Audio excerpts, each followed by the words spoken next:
কঠিন যুবক ভাইরা বোঝে না। বিশ্ব নবী মায়ার নবী মুহাম্মদুল আরবি সাল্লাল্লাহু আলাইহি ওয়াসাল্লাম একদিন রাস্তা দিয়ে সাহাবীদেরকে নিয়ে হেঁটে হেঁটে যাচ্ছিলেন। যেতে যেতে বিশ্ব নবী মায়ার নবী মুহাম্মদুল আরবি সাল্লাল্লাহু আলাইহি ওয়াসাল্লাম বিশ্ব নবী এক জায়গায় দাঁড়িয়ে গেলেন। দাঁড়িয়ে যাবার পরে বিশ্ব নবীর দুই চোখ ঝরে পানি ঝরতে লাগলো। এত পানি বাবা পড়তে লাগলো, বিশ্ব নবীর দাড়ি মোবারক ভিজে গেল। সাহাবীরা জিজ্ঞাসা করলেন, ইয়া রাসূলুল্লাহ, ইয়া হাবিবাল্লাহ, হুজুর আপনি কেন কাঁদেন? ইয়া রাসূলুল্লাহ, ইয়া হাবিবাল্লাহ, হুজুর কোন জিনিস আপনাকে কাঁদাচ্ছে? আমাদের দ্বারাই কি কোনো কষ্ট পেয়েছেন? আমাদের হরকতে কোনো কষ্ট পেয়েছেন? বিশ্ব নবী বলে, আমার সাহাবীরা, না না না না, কোনো জিনিস আমাকে, দুনিয়ার কোনো জিনিস আমাকে কাঁদায় না। ও আমার সাহাবীরা, তোমরা কি জানো আমরা যে রাস্তা দিয়ে যাচ্ছি এই রাস্তার পাশে একটা যুবকের কবর আছে। ওই যুবকের কবরে আল্লাহর আগুন দাও দাও দাও দাও করে জ্বলছে। আল্লাহর জাহান্নামের আযাবের আগুন ওই কবরের মধ্যে দাও দাও দাও দাও করে জ্বলছে। ওই যুবক ছেলেটা চিৎকার মারে, মা মা মা মা করে চিৎকার মারে। ফেরেশতারা তবুও তার কথা শোনে না। আল্লাহ তার কথায় ভ্রুক্ষেপ করে না। আমি রাসূলুল্লাহ কি করে পা বাড়াবো বুঝতে পারছি না। এই যুবকের কবরে আযাব হচ্ছে। আমি রাসূলুল্লাহ হাত তুলছি আল্লাহর কাছে ক্ষমা চাওয়ার জন্য। ও আমার সাহাবীরা, তোমরাও হাত তোলো আমার সাথে। ওই সময় যখন বিশ্বনবী হাত তোলার জন্য আল্লাহর কাছে হাত তুলতে যাবে, ওই সময় ভাই বাবাজিরা জিবরিল আমিন আলাইহিস সালাম অতি দ্রুত নবীজির কাছে চলে এলেন। জিবরাইল আলাইহিস সালাম নবীজির কাছে এসে বললেন, ইয়া রাসূলুল্লাহ, আসসালামু আলাইকা ইয়া রাসূলুল্লাহ, আসসালামু আলাইকা ইয়া হাবিবাল্লাহ, হুজুর খবরদার এই যুবকের জন্য আপনি হাত তুলবেন না। বিশ্বনবী বলে, কেন? বলছি, ইয়া রাসূলুল্লাহ, ওর দুনিয়াতে এমন একজন আছে যাকে বিশাল কষ্ট দিয়েছে। ও যুবক বয়সে একজনকে বিশাল কষ্ট দিয়েছে। সে যতক্ষণ ক্ষমা না করবে আল্লাহ তাকে ক্ষমা করবে না। আর আপনি যদি হাত তোলেন আল্লাহ আপনার দোয়াও ফেরত দিতে পারবে না। ওদিকে হুকুকুল ইবাদ, এটা বান্দার হক। বান্দা যতক্ষণ মাফ না করবে আল্লাহ মাফ করতে পারছে না। বিশ্বনবী বললেন, ও আমার সাহাবীরা, যাও যাও দেখো এই যুবকের পরিবারে কে বেঁচে আছে। সাহাবীরা দৌড়ে দৌড়ে খোঁজ করতে লাগলেন আশপাশে। খোঁজ করে দেখা গেল ওই যুবকের এক বৃদ্ধা মা বেঁচে আছে। সাহাবীরা ওই বৃদ্ধা মাকে নিয়ে নবীজির কাছে আসার পরে বলছেন, ও মা, বুড়ি মা, আমি দেখছি যে আপনার ছেলের কবরে দাও দাও করে আগুন জ্বলছে। আপনি আপনার ছেলেকে মাফ করে দেন। তার আগে এটা বলে, আপনার ছেলে দুনিয়াতে কেমন ছিল? ও ভাই বাবাজিরা, বিশ্ব নবী মায়ার নবী মুহাম্মদুল আরবি সাল্লাল্লাহু আলাইহি ওয়াসাল্লামের কথা শোনা মাত্রই বুড়িমার চোখ দিয়ে টপ টপ টপ করে পানি পড়তে লাগলো। বুড়িমা বলে, ইয়া রাসূলুল্লাহ, ইয়া হাবিবাল্লাহ, হুজুর আমার সন্তান দুনিয়াতে খুবই ভালো ছিল। কোন মা কি খারাপ বলবে? কোন মা কি খারাপ বলবে? বললে, ইয়া রাসূলুল্লাহ, ইয়া হাবিবাল্লাহ, হুজুর আমার সন্তান দুনিয়াতে খুব ভালো ছিল, খুব নেক ছিল, খুব সৎ ছিল। বিশ্বনবী বললেন, মা, ও মা, লুকাবেন না, কথা লুকাবেন না, ছুপাবেন না, সত্যি কথা বলেন। ওই সময় বুড়ি মা আরো জোরে কেঁদে উঠলেন। ওই বললেন, ইয়া রাসূলুল্লাহ, ইয়া হাবিবাল্লাহ, হুজুর বিয়াদবি মাফ করবেন। আমি কি বলবো দুঃখের কথা, কি বলবো বেদনার কথা। আমার সন্তান এত বদমাইশ ছিল, আমাকে দুনিয়াতে এত মারধর করতো। ইয়া রাসূলুল্লাহ, ইয়া হাবিবাল্লাহ, হুজুর আমি উঠতে গেলে কষ্ট পাই, আমি বসতে গেলে কষ্ট পাই, আমার হাড়গুলো ব্যথা হয়ে আছে। আমার সন্তান মারা গেল, এতে আমার কোনো দুঃখ হয়নি। ইয়া রাসূলুল্লাহ, ইয়া হাবিবাল্লাহ, হুজুর দুনিয়াতে আমাকে অনেক কষ্ট দিয়েছে, যার কারণে হয়তো কবরে আযাব হচ্ছে। নবীজি বলছেন, ও মা, মাফ করে দাও। বুড়ি মা বলে, না না না না, ইয়া রাসূলুল্লাহ আমি মাফ করতে পারবো না, আমি ক্ষমা করব না।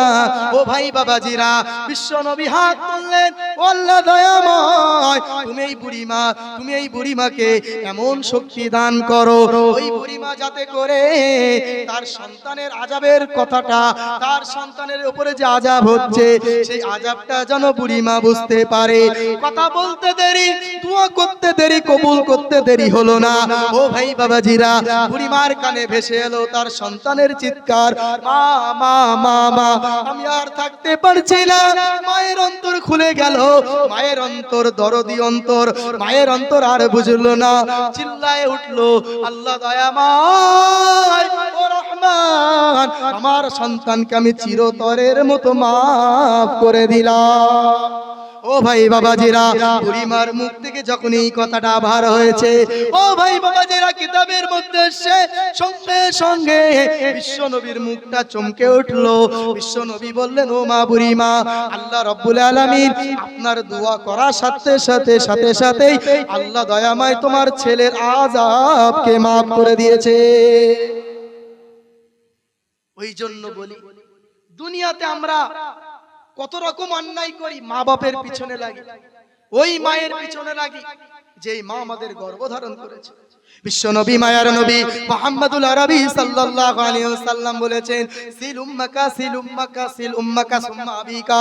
ও ভাই বাবাজিরা, বিশ্ব নবী বলেছেন, হে আমার উম্মত উম্মতিরা রে, তোমরা মায়ের সঙ্গে সৎ ব্যবহার করো, তোমরা মায়ের সাথে সৎ ব্যবহার করো, তোমরা মায়ের সাথে সৎ ব্যবহার করো। তিনবার বলেছেন, তারপরে চারবারের মাথায় বলেছেন, তোমরা তোমাদের পিতার সাথে ভালো ব্যবহার করো। ও ভাই বাবাজিরা, আল্লাহ কোরআনে আয়াত নাজিল করে দিয়েছেন। আল্লাহ বলেছে, হে আমার বান্দা বান্দিরা, তোমরা আমি আল্লাহ আমার সাথে শিরিক করো না। তারপরে পরেই বলেছেন, হে আমার বান্দা বান্দিরা, তোমরা তোমাদের মায়ের সঙ্গে সৎ ব্যবহার করো। একটু জোরে বলি, আল্লাহর পরে কার স্থান দিয়েছে কোরআনে? আল্লাহ বলেছে আমার সাথে শিরিক করো না, তারপরেই বলেছে মা বাপের সঙ্গে ভালো ব্যবহার করো। একটু জোরে হবে না সুবহানাল্লাহ? এই সেই মা বাবা, আমার যুবক ভাইয়েরা, তাদের রক্ত গরম, কত রকম অন্যায় করে ফেলে, কত রকম জেদ করে ফেলে, বাপ মায়ের উপর ওভারটেক করে। যদি মৃত্যুবরণ ওই অবস্থায় তোমার হয়, ওই যুবকের মতন তোমারও হবে। কিন্তু মনে রাখো, তার সময় তার নসিব ভালো, নবী ছিল, আমাদের সময় কি আছে? ও ভাই বাবাজিরা, কাল কিয়ামতের ময়দানে কেউ কারোর সুপারিশ করবে না, একমাত্র আল্লাহ যাকে অনুমতি দেবে, কিতাবের মধ্যে এসে ওই অনুমতিটা একমাত্র বিশ্ব নবী পাবেন। একটু জোরে বলি, সমস্ত নবীরা ইয়া নাফসি ইয়া নাফসি করবে, আর আমার আপনার নবী বলবে, ইয়া হাবলি উম্মতি ইয়া হাবলি উম্মতি, আমার উম্মতের উপায় কি হবে? একটু জোরে বলি সুবহানাল্লাহ। বলুন, এখন সেই অত্যাচার, সেই যদি জুলুম আমরা করি, তাহলে আমাদের কি হবে? ও ভাই বাবাজিরা, বিশ্ব নবীর কন্যা হযরত ফাতেমা রাদিয়াল্লাহু আনহা, এই ফাতেমা রাদিয়াল্লাহু আনহা যিনি হবেন জান্নাতের সমস্ত নারীদের সরদারিনী, তাই তো? ও ভাই বাবাজিরা, এই ফাতেমা রাদিয়াল্লাহু আনহা তিনি নবীজির মৃত্যুর 6 মাস পরে মৃত্যুবরণ করেছিলেন।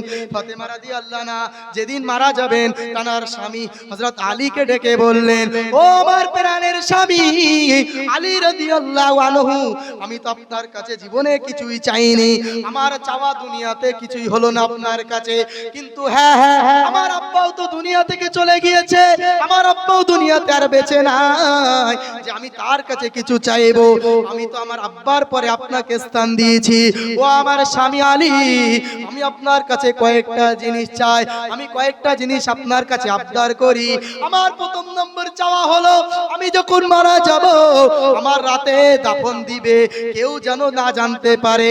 আপনার পরিচিত কিছু সাহাবীদেরকে ডেকে আনবেন, আমি ফাতেমা, আমাকে গোসল দেবে, রাতে আমাকে দাফন করে দেবে, কেউ যেন না জানতে পারে, কেউ যেন না জানতে পারে। ও ভাই বাবাজিরা, আলী রাদিয়াল্লাহু আনহু এই কথা শোনা মাত্রই বললেন, ফাতেমা ঠিক আছে ঠিক আছে, তোমার এই আশা পূর্ণ হবে, তোমার এই উদ্দেশ্য পূর্ণ হবে। ফাতেমা রাদিয়াল্লাহু আনহা মারা গেলেন। ফাতেমা রাদিয়াল্লাহু আনহাকে গোসল দেওয়া হলো। গোসল দেওয়ার পরে ফাতেমা রাদিয়াল্লাহু আনহাকে গোসল দেওয়ার পরে, ও ভাই বাবাজিরা, কবরের মধ্যে শুবিয়ে দেওয়া হলো, কবরের মধ্যে শুবিয়ে দেওয়া হলো। আল্লাহর এক প্রিয় সাহাবী, এমন একজন সাহাবী জানাকে খুব জানাকে সাহাবীরা খুবই মানতেন, একজন বড় মাপের কিবারে সাহাবা হযরত আবু যার গিফারি রাদিয়াল্লাহু আনহু।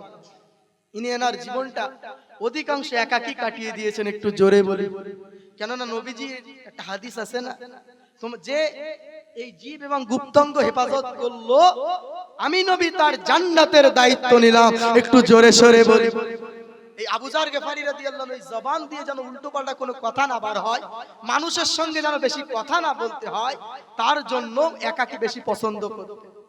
ও ভাই বাবাজিরা, মন দিয়ে শুনুন, হযরত আবু যার গেফারি রাদিয়াল্লাহু আনহু মা ফাতেমার কবরে নামলেন। মা ফাতেমার কবরে নেমে হযরত আবু যার গেফারি রাদিয়াল্লাহু আনহু কবরের মধ্যে বলতে লাগলেন, ওরে কবর শুনে রাখ, তোর বুকে জান্নাতের সরদারিনী মা ফাতেমাকে তোর বুকে শুবিয়ে দিচ্ছি, কোন রকম যেন বিয়াদবি কাজ করিস না। ওরে কবর, তোর বুকে জান্নাতের সরদারদের মা অর্থাৎ হাসান হোসাইন, যিনি জানারা দুজন হবেন জান্নাতে যুবকদের সরদার, ওই যুবকের মা হযরত ফাতেমা রাদিয়াল্লাহু আনহাকে ওরে কবর তোর বুকে শুবিয়ে দিলাম, খবরদার খবরদার কোন রকম বিয়াদবি আচরণ করিস না।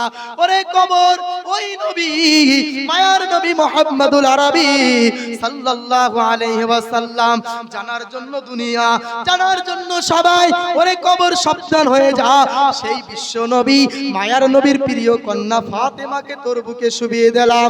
ওরে কবর সাবধান হয়ে যা, ওই আলী জানার টাইটেল আল্লাহ স্বয়ং দিয়েছেন আসাদুল্লাহ, আল্লাহর সিংহ, এত বাহাদুর আলী ছিল, সেই আলীর প্রিয়তমা স্ত্রীকে ওরে কবর তোর বুকে শুবিয়ে দিলাম। খবরদার খবরদার খবরদার, তুই যেন সেই ফাতেমার সঙ্গে খারাপ ব্যবহার করিস না।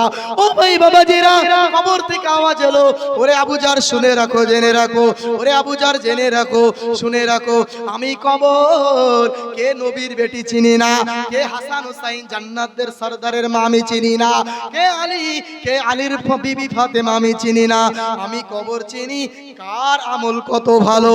ও ভাই বাবাজিরা, ভেবে দেখুন না, দেখুন যে ফাতেমা সবার সরদারিনী, যে ফাতেমা হবে জান্নাতের রানী, সেই ফাতেমার বিষয়ে কবর বলছে আমি ফাতেমা, আমি তার আমল আমি কবর, আমি তার আমল দেখব, অন্য কিছু দেখব না। আমাদের উপায় কি হবে বলেন, আমাদের উপায় কি হবে? ও ভাই বাবাজিরা, ওই সেই ফাতেমা রাদিয়াল্লাহু আনহা নবীজির কাছে গিয়েছেন। নবী সাল্লাল্লাহু আলাইহি সাল্লাম ফাতেমাকে বললেন, ও মা ফাতেমা শুনে রাখো, জেনে রাখো, ও মা ফাতেমা শুনে রাখো, জেনে রাখো, তোমার আমল তুমি করে যেও, তোমার বাপ নবী বলে, তোমার বাপ রাসূল বলে তুমি কাল কিয়ামতের মহাময়দানে বেঁচে যাবে, তুমি কাল কিয়ামতের মহাময়দানে জাহান্নাম থেকে বেঁচে জান্নাতে যাবে আমার সুপারিশে।